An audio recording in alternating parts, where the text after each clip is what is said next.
وہاں اللہ سے معافی چاہیے. فاستغفر اللہ. اپنے گھر میں نہیں، وہاں آ کر معافی مانگی.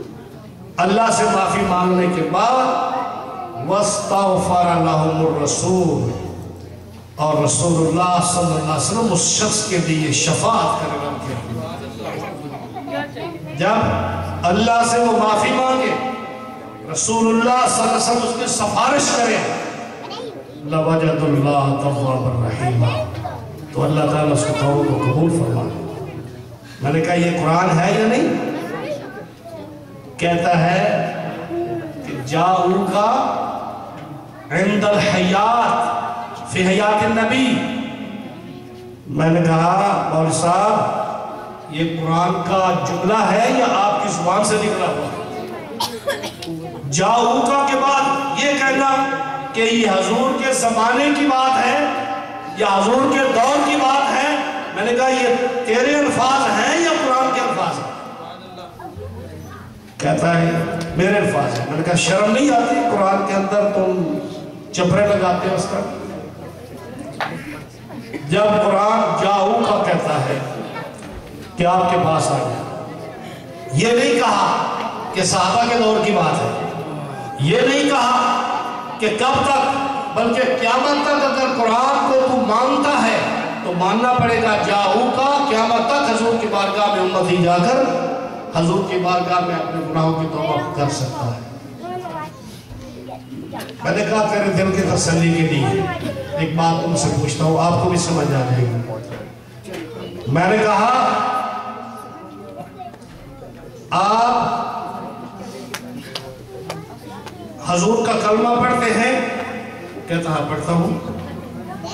تو میں نے کہا کہ آدم علیہ السلام سے لے کر رسول اللہ صلی اللہ علیہ وسلم تک جتنے بھی انبیاء تشریف لائے، ان کی جتنی امتیں ہیں ان میں سب سے بیسٹ امت کون سی ہے؟ کہتا ہے وہ نبی کریم علیہ السلام کی امت ہے، بہترین امت ہے.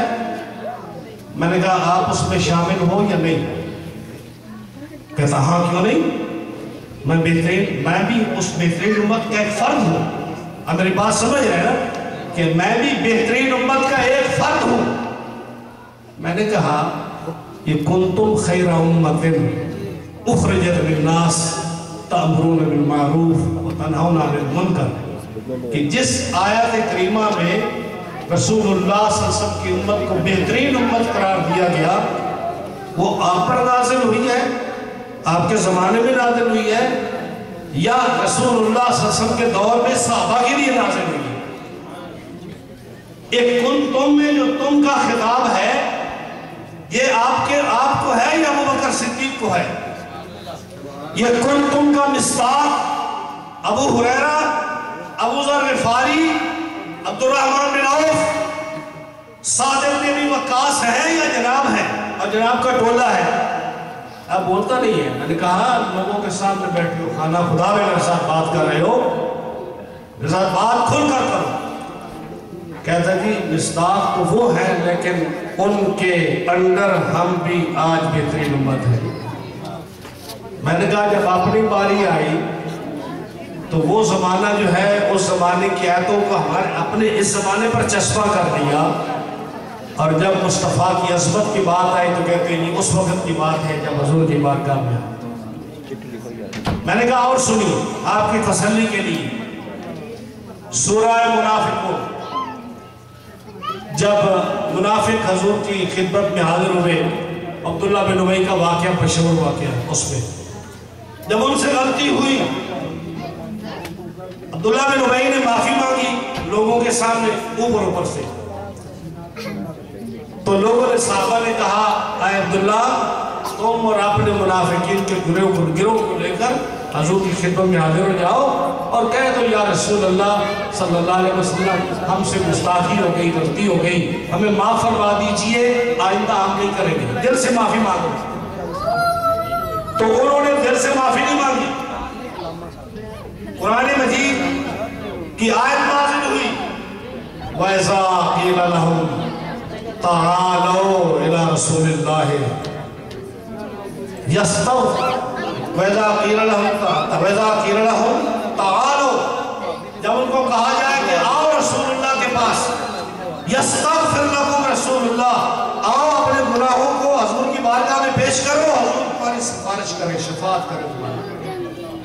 حضور تمہاری شفاعت کرے، تو قرآن فرماتا ہے کہ آپ کی طرح میں نے کہا، آپ کی طرح جو تم شفاعت کے منکر ہو۔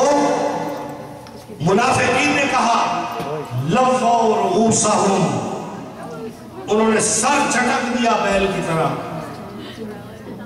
رَأَيْتَهُمْ، تو ان کو دیکھا گیا جہاں سر جھٹکا، يَسُدُّونَ وَهُمْ مُسْتَكْبِرُونَ، اور تکبر کرتے ہوئے منہ پھیر کر چلے گئے کہ ہم رسول اللہ کو شفیع نہیں مانتے۔ میں نے کہا آپ کس گروپ میں ہیں، بتائیے ذرا ان لوگوں کے سامنے۔ آپ اس کا سر نیچے، نہ اس کے بعد آئے 55 سال کی تعلیم کہاں گئی، قرآن کی 2 آیتیں سنائی۔ اس کا یہ کہنا، اس نے کہا میں مانتا ہوں رسول اللہ صلی اللہ علیہ وسلم شفیع المسلمین ہے۔ میرے دوست گواہ اس بات پر، رسول اللہ صلی اللہ علیہ وسلم شفیع المسلمین ہے۔ اور بھی بڑی لمبی چوڑی بات ہوئی، مجھے اشارہ بس کرنے کا ہوا ہے، لیکن یہ باتیں بڑی اہم ہیں آپ لوگوں کی۔ جن لوگوں کے پاس آپ لوگ بیٹھتے ہو نا، ان کی باتوں میں آ جاتے ہیں، علماء کے پاس بیٹھتے ہیں۔ رسول اللہ صلی اللہ علیہ وسلم کی عزت اور تعظیم اور توقیر کرو۔ شاہ صاحب نے فرمایا تھا نا، آپ کے خطیب صاحب، وَتُعَزِّرُوهُ وَتُوَقِّرُوهُ، جس دل میں رسول اللہ کی تعظیم اور توقیر نہیں ہے وہ ایماندار نہیں ہے، وہ مومن نہیں ہے۔ تو رسول اللہ صلی اللہ علیہ وسلم شفیع المسلمین ہے، آپ خاتم النبیین ہیں۔ آپ کی امت کو رب تعالیٰ قیامت کے دن رسوا نہیں فرمائے گا، اور ان کے گناہوں کو سرکار کے صدقے معاف فرما دے گا۔ حضور کی محبت کام آئے گی، اور حضور کی محبت پر جو آدمی زندہ رہا، اس کی موت حضور کی محبت پر آئی، یقیناً وہ آدمی کامیاب اور کامران ہوگا۔ یہی میسج ہے کہ حضور کی تعظیم اور توقیر کرو۔ آگے ہمارا مضمون جو تھا ایک بڑی اہم بات میں کرنے والا تھا، اس کے لیے بھی ٹائم چاہیے کہ رسول اللہ سب سے پہلی مخلوق ہے۔ اسی آیت کو پڑھا تھا لیکن وہ موضوع اسی طرح رہ گیا، انشاءاللہ پھر کبھی اس کو بیان کریں گے۔ ہم آپ کو بھی زیادہ وقت آپ کا بھی نہیں لینا چاہتے، انشاءاللہ زندگی میں ملاقات ہوگی۔ اللہ ہمارے چند الفاظ کو جو ہم نے اور ہمارے ساتھ بیان فرمائے ہیں، اللہ تعالیٰ اس کو قبول فرمائے اور یہ ہمارے لیے ذریعہ نجات فرمائے۔ اللہ تعالیٰ اس کمیونٹی کو متحد رکھے، اور جن لوگوں نے حضور کی عظمت کے چرچے کرنے کے لیے یہ سارا اہتمام کیا ہے، رب تعالیٰ ان کی دنیا اور آخرت کی تمام ضرورتیں پوری فرمائے، اور اس ٹاؤن میں خوبصورت مسجد ہو جہاں سارے مسلمان مل کر اللہ کے حضور سجدہ سجود ہوں، اور یہ محفل میلاد اسی طرح ہوتی رہے۔ اللہ تعالیٰ آپ تمام کو اس کا اجر عظیم عطا فرمائے۔